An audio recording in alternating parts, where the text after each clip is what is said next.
Okay, so welcome on Adrian Fisher to the podcast. Thanks for being on, man. Thank you. It's good to have you. So just to start, can you tell people a little bit about, for the listeners, we met about a year ago in Sedona. We both moved here. I think I moved here a year before you. Mm-hmm. And you came from Scottsdale and Argentina before that. But can you tell people a little bit about yourself? Yeah, sure. So, before I had a lot of spiritual experiences, I wasn't very spiritual. I was really focused on business, and I'd built a bunch of tech companies. So I grew up in Scottsdale, and then I traveled in Latin America, and I built sort of like an online bank, payment processors, mortgage originators, just, very like finance sort of oriented stuff. And I did that for a very long time, and then came back to the States and built another tech company that's similar. I was just very hyper-focused on business and hyper-focused on growth and things like that. And this whole spirituality thing and this kind of stuff, the Sedona type stuff, wasn't never on my mind. And then I had an experience in, I think, 2019, like mid-year, that just sort of blew me open and led me down the path of meeting my guides, meeting some ETs, channeling, moving to Sedona, and then just all kinds of other stuff unfolded. And that's where we met. So very sort of somewhat traditional background, like a tech kind of background, but I did travel a lot, and I was exposed to a lot of different cultures and things. But this was sort of like never really top of mind. Yeah, so when you moved to Sedona, what was the biggest shift that happened in your life? Like, actually, I mean, even starting before the pandemic, let's say, how did things start to unfold if this awakening started to happen maybe mid-2019 and then the pandemic was March 2020? Yeah, well, maybe we can just get right into it. Yeah. And just so your audience knows a little bit more about me, the awakening is like the biggest thing going on in my life right now. So I still have the tech companies, I still have things which take up a lot of my time, but the awakening is always on my mind. And it started for me in 2019. I had an experience. I was, I just started meditating a while before, and I was like doing yoga, and I went vegan, and I thought it was just because I was stressed at work and wanted to do stuff that was healthy for me. And when I look at it now, I think that was all leading towards something. And that something was in 2019. I was meditating in my living room in Scottsdale, and I saw these blue beans in my meditation, which I had seen one time before. And I tried to talk to them and was trying to make sense of, if this is just my imagination or not. And I had this experience where these beings were like, well, you can't really talk to us because your energy's messed up. And I knew nothing about chakras and energy at that time. I did zero. And I was just like, well, okay, if you can show up in my brain, fix it then, assuming that they're real. And they said, okay, yeah, we can do that. And I was like, well, can you do it now? And they're like, yes. And so I just sort of sat there, and I'm like, do I have to do anything? They said no. And so I just sat there for a bit, nothing happened. And then I was like, oh, this is just sort of BS, and then got up, got a glass of water, and I went and sat in my den. And I was sitting there, and suddenly I just felt this huge wave of energy, I guess, but it felt like I was going to black out. And so I just sort of leaned back on my couch. And as soon as I did, it was like someone snapped their fingers, and I was in this white room, and I was super confused. It was crystal clear. And this woman walked up that seemed like she knew me. And she's like, hi, Adrian, I'm going to help you with your chakras and your energy, and big smile on her face. And I'm just so confused. I'm in this white room. It's super bright. I can barely see. And this woman's dressed I think she had almost like a silverish blue thing up to her neck, one piece suit. And I was just super freaking out. And she just almost looked like she was about to laugh. And she came up behind me and she gave me a hug. Which was also weird, I was just it was all happening really fast. She just walked right up to me, said said that stuff, and then hugged me. And as soon as that happened, there was this box of light that opened up in front of me. I never seen anything like it. and I was staring at it, and she let me go, and I just went right through it. And as soon as I went through it, I was like flying through space, and I didn't have a body. And like, I know this sounds crazy, but it was like totally happening. And it was like maybe 10, 15 seconds like that. Just my mind was being blown. And then it's like, again, someone snapped their fingers, and I was laying on a table, and there was all these beams of light around me. And I was like looking at them, and I was like, is this really happening? And they're like, yeah, this is happening. And I could barely see them. They were so bright. And then I sort of freaked out, and then I was back on my couch, and I was like shaking, and it was crazy. So that's how I transitioned from like business to like, what the fuck is going on in the world? And were you previously a very sensitive, intuitive person, or you were kind of like that area of your life was more like a closed kind of box, like you weren't open to kind of spiritual experiences? Well, I was like, I had some things happen before, which I didn't realize at the time that were spiritual, because I think I was pretty closed off to it. I had an NDE when I was like 21. I died. What was that? I just had like a drug interaction, let's call it, in college, and tried to drive myself to the hospital, crashed my car, woke up in the ER. But when I woke up, I wasn't in my body. I was standing next to myself, and I was watching the doctors work on me, and I was freaking out, and I like didn't click for a second that I wasn't in my body, and then it did, and then I just complete panic. Yeah. And then there was a voice, which I now know was an angel. At the time, I didn't know what it was. There was this voice that talked to me and said that I was going to be fine. But this was going to like change things for me, basically. And if I could die, they're like, yeah, you might die. And I was like, no, I don't want to die. I have things to do. Like, no way, dude. And it almost felt like I was like negotiating with this being. And it was just talking to me. And then, that was not a small experience. That didn't last. It lasted for like quite a while. And as soon as that happened, that experience was over, I just blocked it. And I was like, I don't know, I almost died. Who knows what happened there. And but it was kind of sitting in the back of your consciousness all that time. I changed my life completely after that. Like, I was never the same, after that happened. Like, I just looked at life totally different and wanted to like experience. And that's sort of what led me to like South America. And like, that was when you were 20. Yeah, I was like 20, 21 or something like that. And it was like 3 days after I got to the hospital, my friend invited me out to Bogota to go see his family. And I went, and I loved it, and then that's how, I got down to South America. So it was almost like a awakening. Yeah. I mean, it totally shook me to my core. Like, it was devastating. Because that's what, like, we've been talking about that a lot, like the way that spirit and synchronicity like comes into your life, like either through dramatic events or losing people in your life or just like things blowing up. But let's talk about how, like, since 2019 coming into 2020 and the last year or so, like, how have things progressed in the sense that, like, once things sort of blasted open, like psychically, spiritually, like the way you describe it, how have things been unfolding since then? Well, basically since that experience, then I started connecting the dots. Like, maybe that thing I had when I was, my 20s was like really important. I had one other experience when I was like maybe 25. I had like this, what I thought at the time was an epiphany. Like, I probably didn't even know what that word meant. And I was just like, I popped out of my body and I saw like this timeline of my life. And there was like every choice I had made led me to that moment in my life. And there was like this voice again that was like, you are in total control of your life. The reason you are where you are right now is because you have like basically no self-control. You just let things happen, and instead of create the things that you want. Yeah. And it like just hit me like a bag of like bricks, or something. I was like, oh, that's how this works. And after that moment, that's where I really started my businesses, and I just like got hyper focused on creating technology companies. And I actually been pretty successful doing that.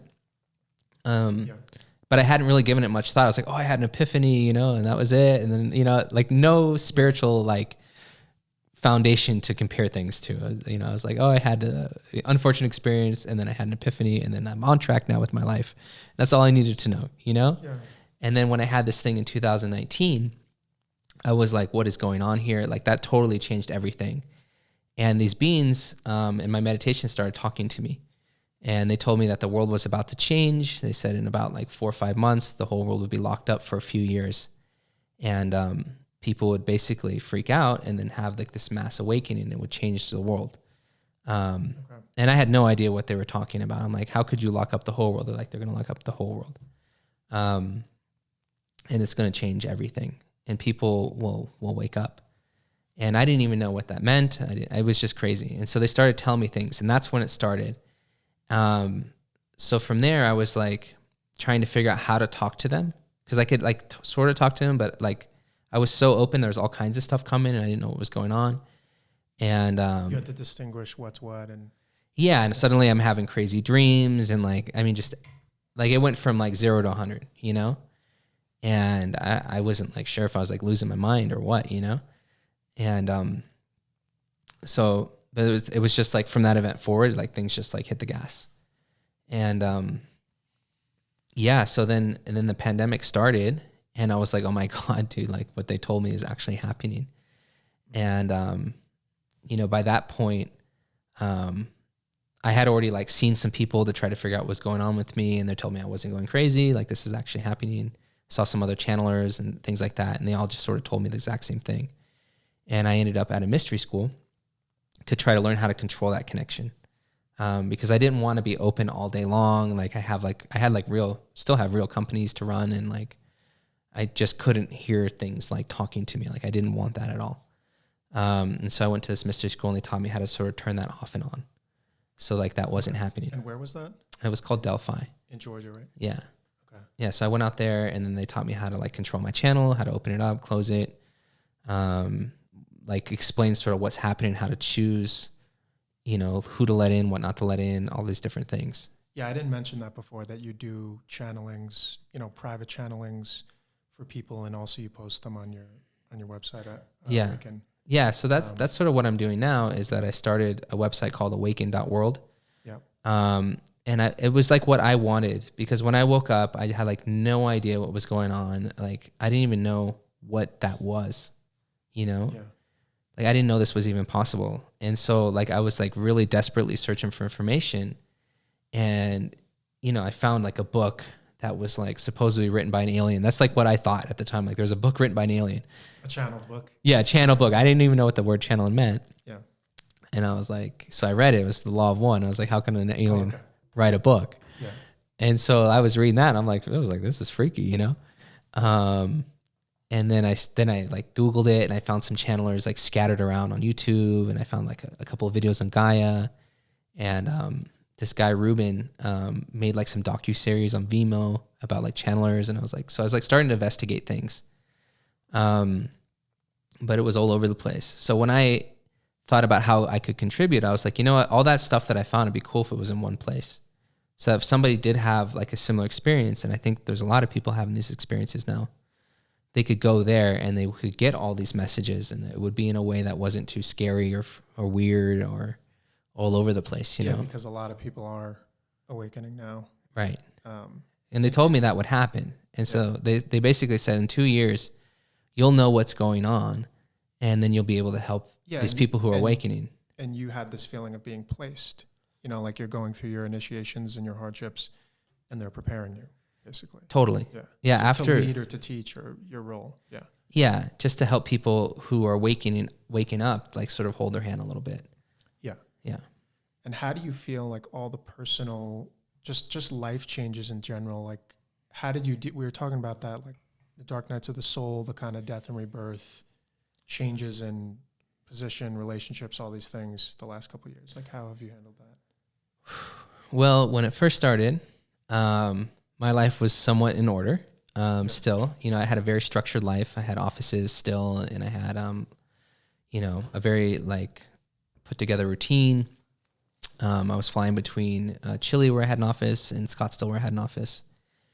And so this was all just sort of happening in the background. But what I first noticed is that a lot of the fear I had, especially in business, like just melted away, you know, because I was running sort of a, you know, fast growing company, and had a lot of capital invested. You know, we had a lot of real investors.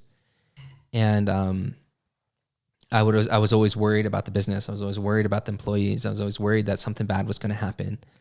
And I remember like once I started really awakening, I was like, this is fine.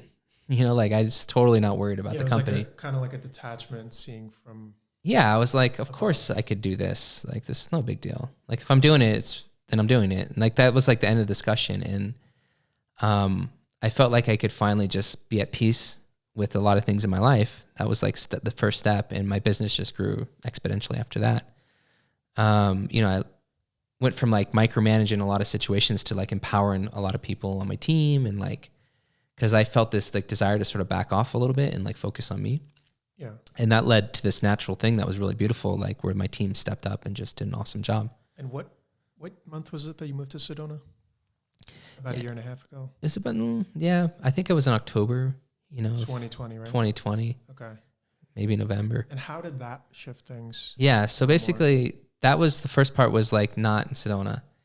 And then when I came to Sedona, I had already made a lot of changes in my life. Like I started working on Awaken. I brought in, like a business partner, and I was working with her.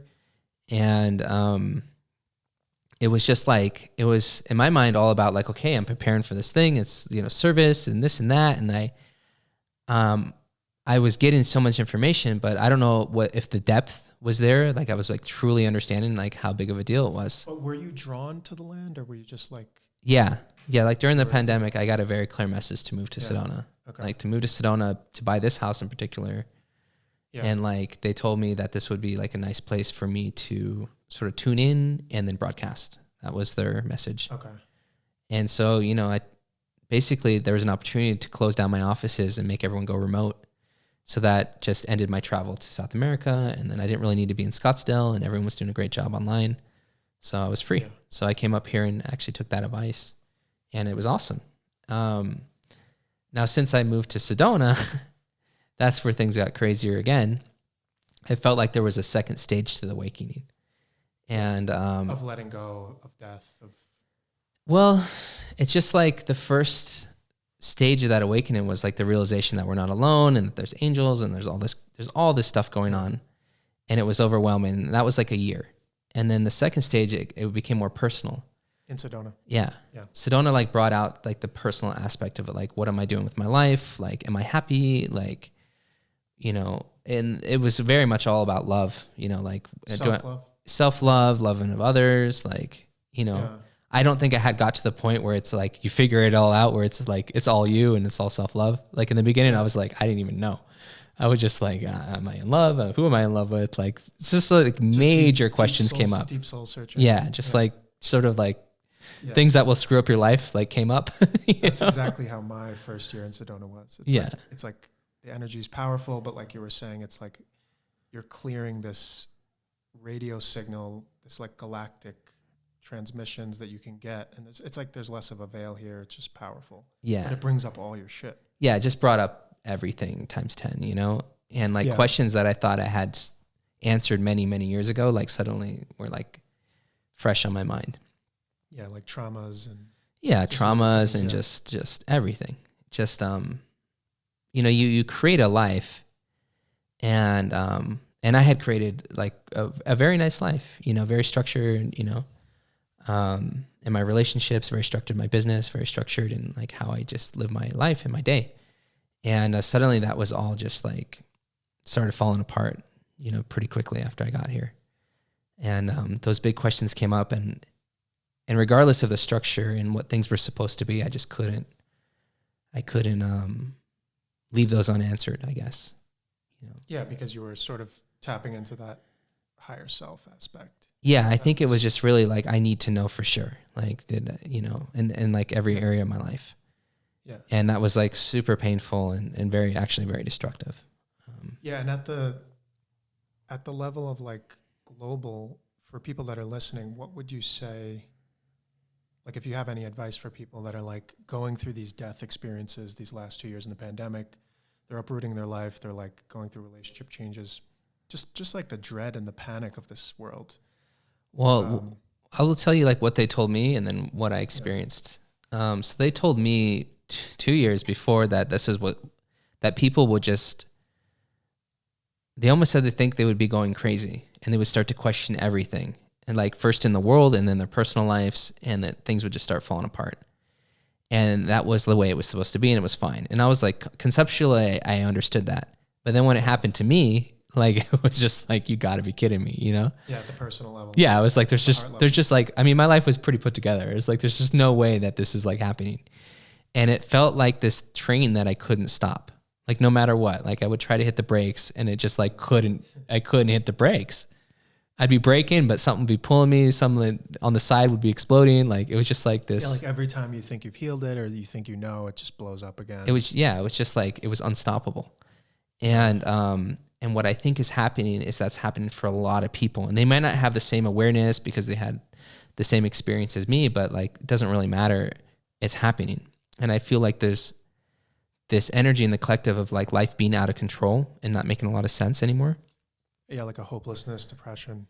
Yeah, you could go through it like that way, where the world stops making sense and then your life stops making sense. Yeah. Or just a deep questioning or like an unraveling of like very important things, businesses or relationships or whatever. I feel like really nobody's going unscathed, even when they think they are, like even not facing themselves. Yeah, it's just like everything is going to come up and you have to face it. And I feel like the pandemic like broke everyone's routine to an extent, and really forced them to like evaluate things on a much deeper level. And so I think the energy is like, that's happening. So my advice, or at least what's helped me, and this is age old advice, is to stop. Like when life's spinning, like, what I do is once in the morning, I take a hard stop and just like go inward and meditate and just like try to like center myself, you know, and then that helps me like go through the day and like realize that everything is sort of happening for a reason and that there is a method to the madness. And that is very much what I got from all my guides and everything, is that this is all taking the world to a better place, taking us to a better place. Like things that weren't working, you know, it's an opportunity to heal them, you know? So, you know, you might have a relationship that blows up. It doesn't mean maybe it's over forever, but maybe you heal it in a way, or you don't, and you have like the next thing, and it's more suited for where you're at now. Yeah, it's kind of like a collective death and rebirth, like right. Urge. But how do you see? I know you have made some videos like channelings on 2022 and the upcoming years. Mm-hmm. Like, how do you see this? Maybe you could call it a timeline split, like at the global level. Or whatever it is, like how do you see it progressing the rest of this year and beyond? Yeah, like so if there is because people are kind of like, oh, is there a light at the end of the tunnel? Like, what's the point of life? There is a light at the end of the tunnel for sure, and think of it like this. And this is just sort of like, you know, my perspective. There's a split in energy between love and fear, and we've probably heard that. The kind of people that watch your thing have maybe heard that before, but that's intensifying and it's very real. And the point behind that is for us to see ourselves for what we really are, to see the darkness in the collective and what's happening in the world, and to see the light that's happening in the world, because it's not all dark. There's just beautiful things happening at the very same time.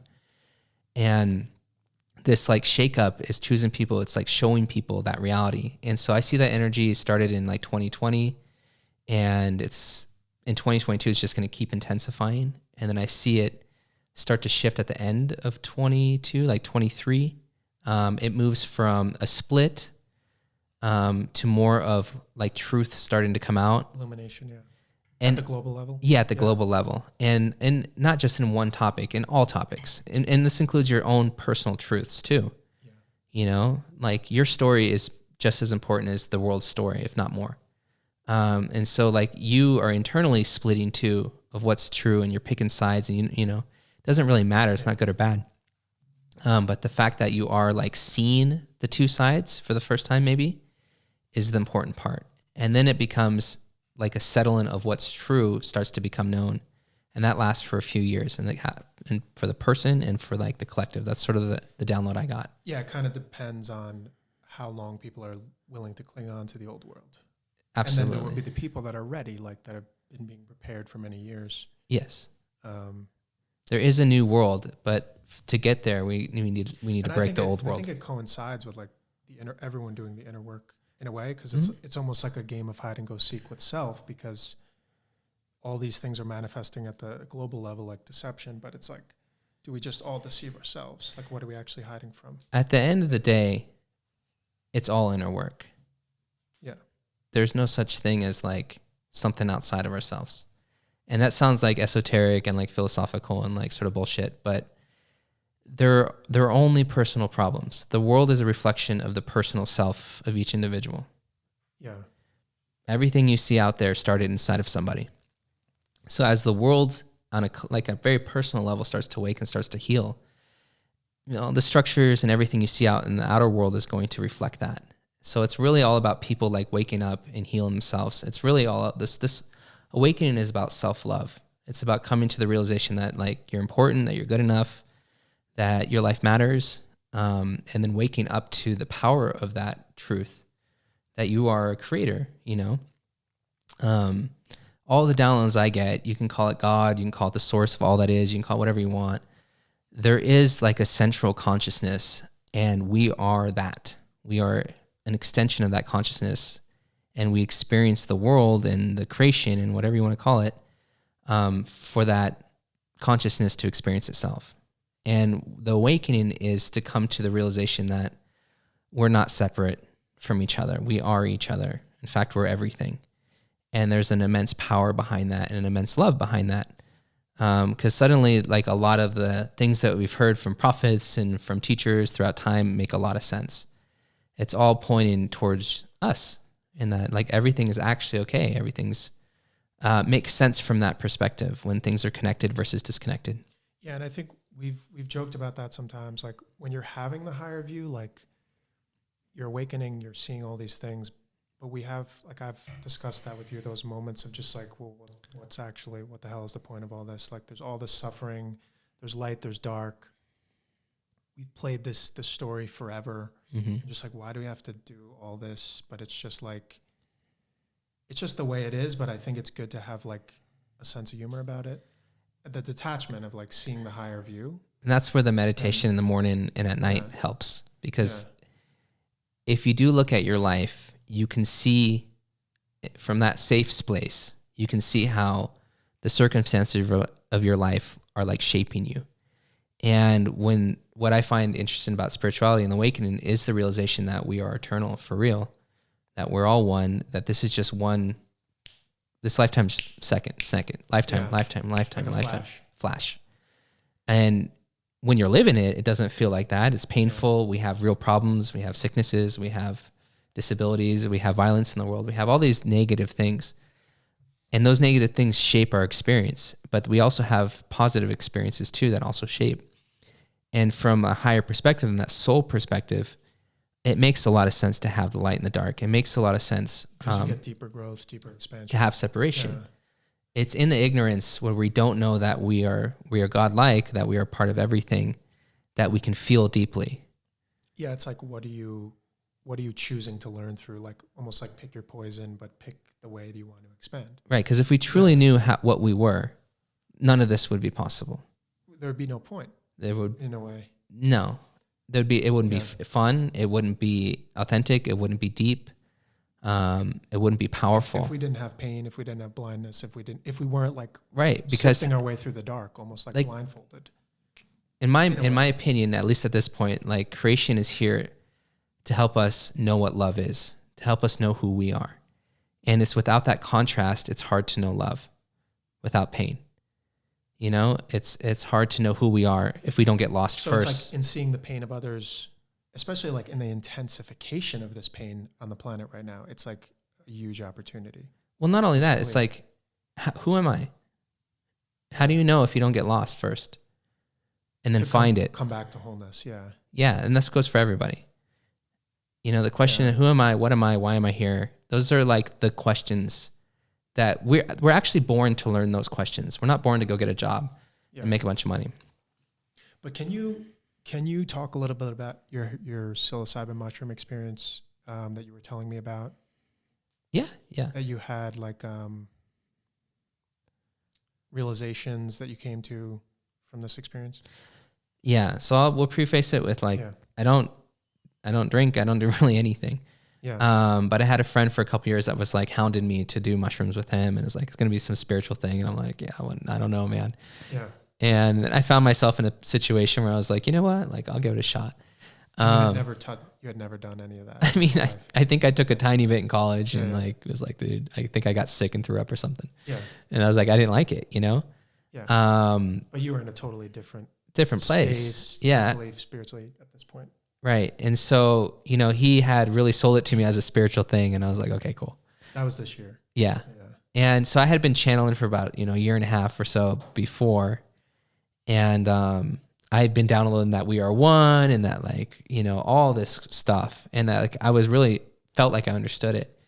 But when I had the mushroom experience, it totally knocked me out of my reality. It felt like I had died completely and went into my soul and remembered all my past lives, remembered why I was here, went into collective consciousness. And I really just experienced the fact that we really are all one. Like, you can think of on many levels, but like humans, all of them at once make up an organism.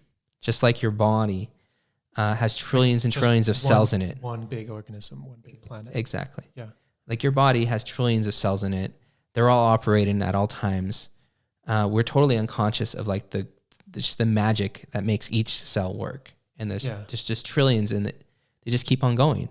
And you can abuse your body and all kinds of crazy stuff, and then they're pretty hardy.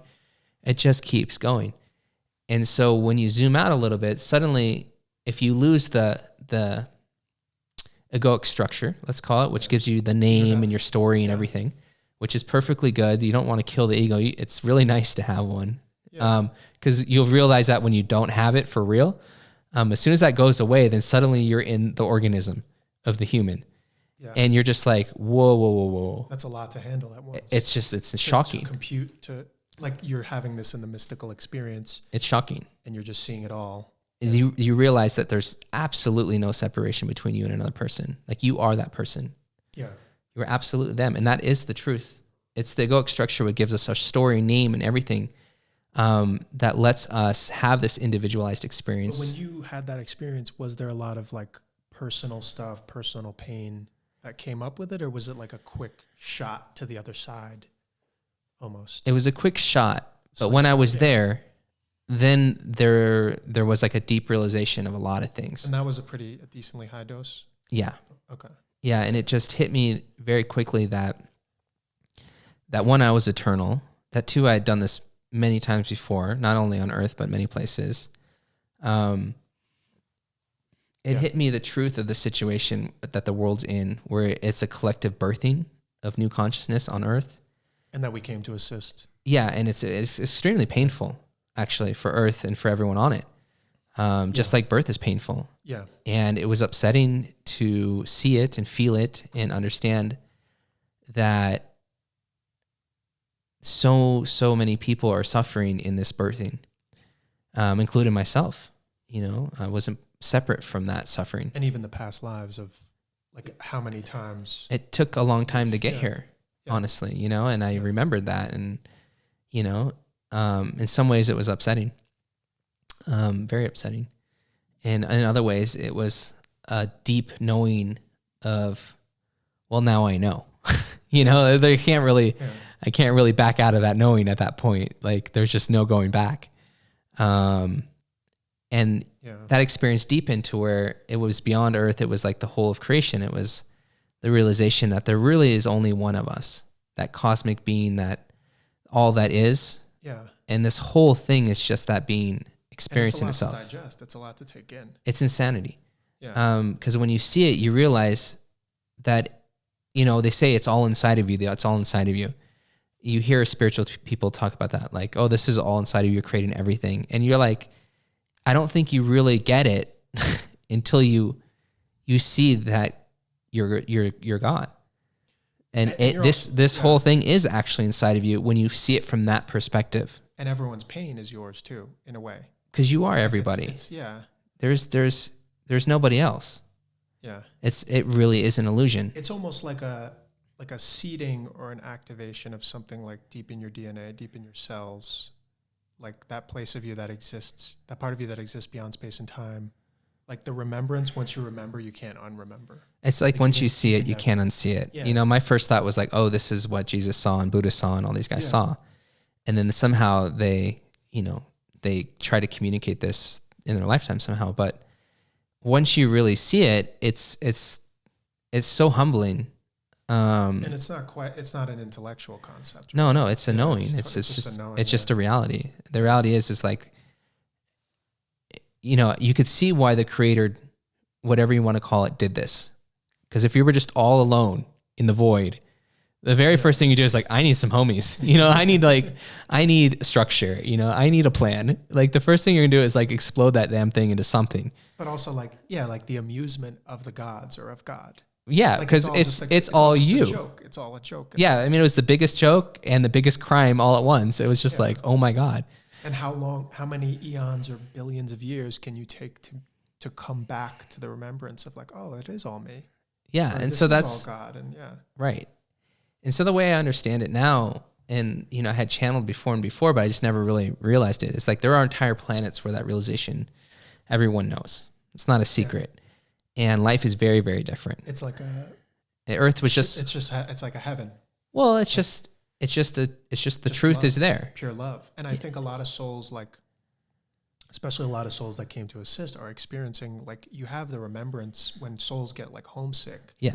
You have the remembrance of like other lives and other places and that weren't like this, where you're just residing in love all the time. Right. And it's hard to live in a world that is this dense and this like this matrix. It can feel like a car crash for like very sensitive souls. Right. It's hard to live in this world because those souls, it's like, they came for a place where there was unity consciousness. You were still individualized, you know, but you all knew that you were the same cosmic being. And so there's an instant respect and love between everybody because nobody's better than another person. It's just, we are the same person, but we sort of took on this form to like, to create and to play and to experience and to love. And to keep learning, you know, and evolving. And that's like cool. But now you come to a place like Earth, and the soul is still having that experience, but this individualized portion of you is in deep, deep ignorance.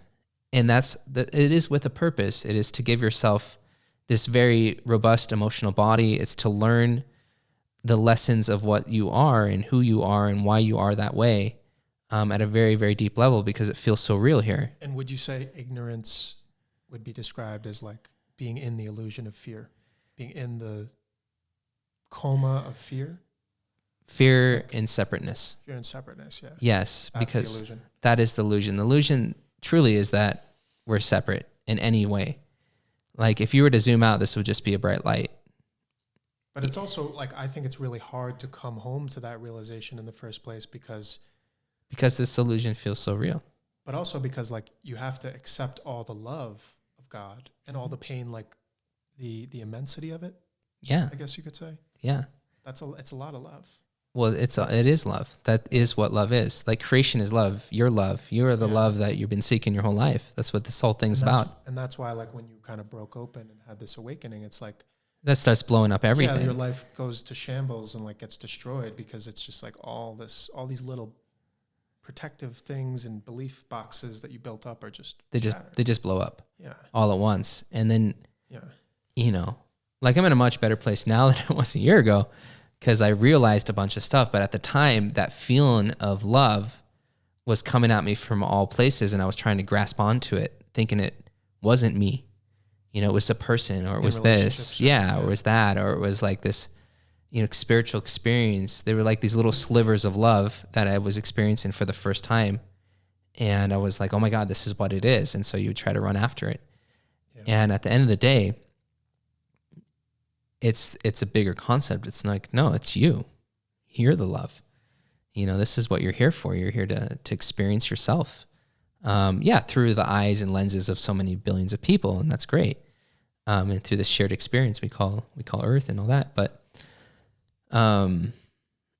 it is a very deep thing. And so like the mushroom thing like brought me there, showed it to me. I wouldn't recommend it for everybody. Like I'll never do it again. I agree. I was like, it was like way too much. I wish I would have just kept meditating for another couple of years. I probably would have figured it out. But it did like sort of click pretty hardcore. And like, yeah.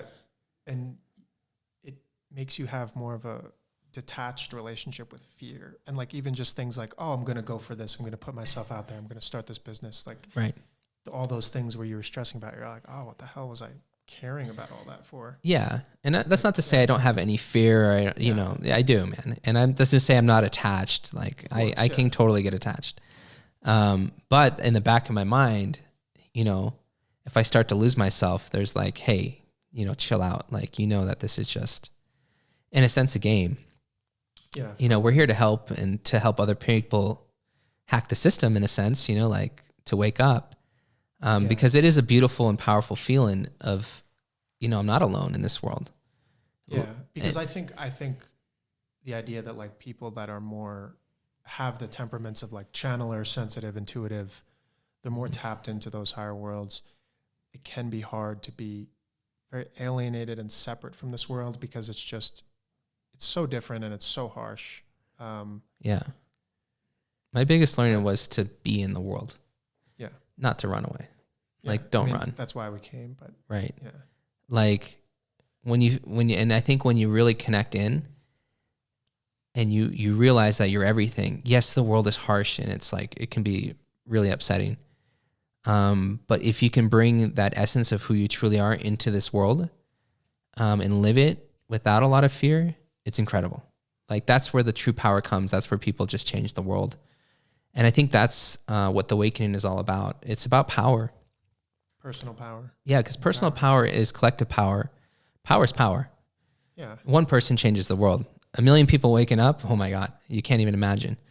You know, you have 1 million Buddhas suddenly, like the world is just going to be very different very quickly.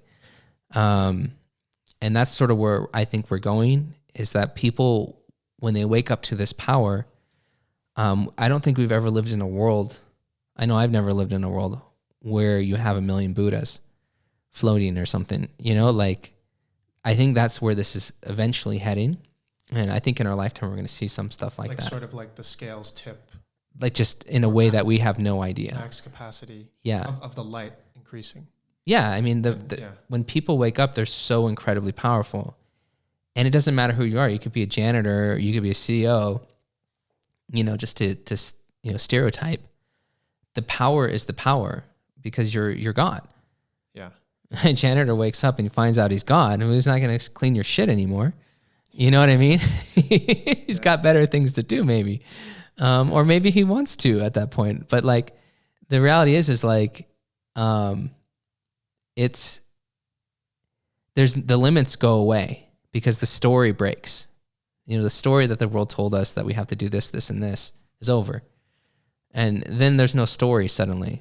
So do we create a new story? And I mean, that's I think the exciting part about what's happening is that the story is going to break at some point. And it's going to be us who writes the next story. Yeah, and I think there's a fraction of society, like there's a splitting happening for those people that are motivated, that are like already tapped into this energy of the new world. And then there's kind of people that are not seeing it or not ready to see it, that are kind of on that other world. Mm-hmm. But I think it will intensify.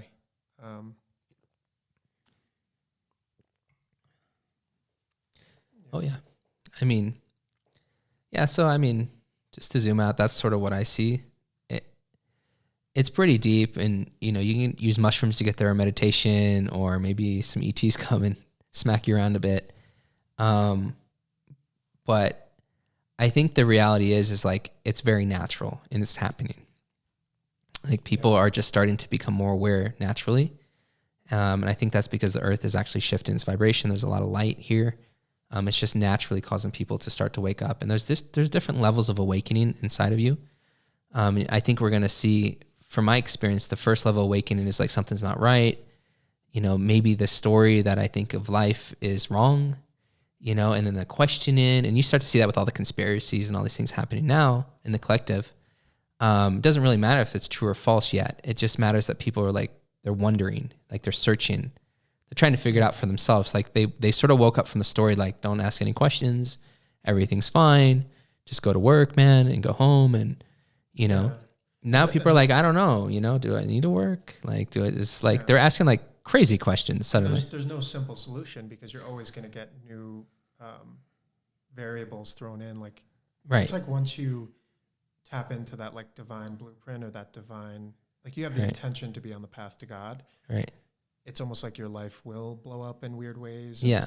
It's because like it starts to blow up, and that's like the first part of the awakening. And then I think it just accelerates towards this, what you might want to call an enlightenment or something like that, a full on realization of, hey, this is all inside of me. Everything's fine. First, it's like, it's not fine. It's like, and then it becomes, okay, this is okay. It's okay that everything's light and dark and chaos and everything's breaking, and it's okay. It's fine. It's supposed to be that way. How are we doing on time? Let me see here. We're about 45 minutes in. Okay, so we should wrap it up soon. Yeah. But I think basically a lot of people are coming to Sedona now, and I think this will be one of the main meeting points in the world.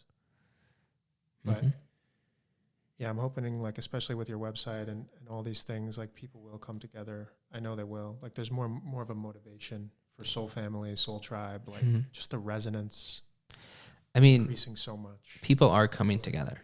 So we see a split on one side where people are in fear and they're hiding in their house, and they're trying to stay safe. They're trying to follow the rules, and it's coming from a really good place. It's not a bad thing.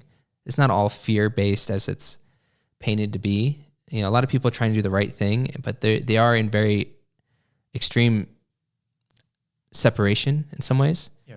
They're not trying to be that way. They think they're doing the right thing, and that's fine. And maybe they are doing the right thing in their own way. But on the opposite spectrum, you have people who are coming together, and they're coming together in all kinds of ways, in protest and, dinners, and just taking their friendships more seriously and their relationships more seriously. And it's all happening at the same time. So these sort of two worlds are still here. You have a split where people are splitting up and they're sort of separated and isolated, and you have people who are coming together. And they're, they're still separated because they're judging each other. The reality is neither are good or bad. It doesn't really matter. What lessons do you choose to learn through? Or what track are you on? What level are you at? Yeah, it's just perspective. Yeah. Right? Everything is just a perspective. At the end of the day, everyone's invincible. It doesn't matter. You're going to get back to God no matter what you do, because you are God. You can't run from yourself. You'll sort of recharge, revamp it, and be like, all right, what other mission or what other little thing? You can't run from yourself. Yeah. At the end of the day, that's what this is all about. It's like, how long do you want to run? How long do you want to run? And it's debatable. Maybe you want to run for 1,000 more lifetimes, because you know what? It's fun. Because you've been God, man. You've done it. Yeah. What does it matter, man? It doesn't matter.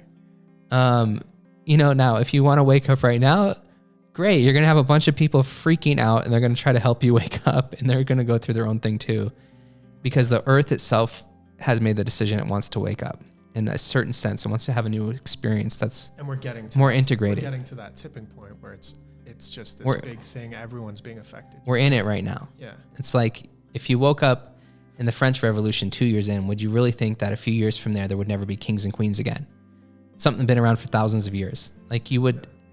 There's just no way of knowing. We were in a moment like that where we're waking up, where what if in 10 years the world is completely different, and we know that we're all one big organism. We know that the space is full of life. We know that there is spirit. There's life after death. We know for a fact. It's just the common knowledge. Yeah.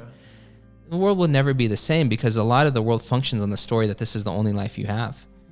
Yeah. That you have to do it right. You have to do this. It's just tremendous, Yeah. So if suddenly you could be like, hey, man, I got 1,000 more takes. Yeah, you're eternal. Things change. Everything's love. Yeah. Yeah. It's a totally different. Said than done. Yeah. Totally. So I think we're going to be that, couple generations here that really sees that unfold, and it's just a different experience. Doesn't mean we're all going to be floating and like blissed out, but we'll definitely be so much more conscious, and that's cool. Like, I think of it like a renaissance of consciousness is what I see coming. And I think, Sedona, like, it's a crazy time, but it's an exciting time, especially because I feel like we were both called here for that, and like we're meeting a lot of soul family. Yeah. Oh yeah. So, cool. With that, I guess we'll wrap it up. So Well, thank you for having me on your podcast. Thanks a lot for being here. Okay. Appreciate it, man. All right. You too. All right. All right.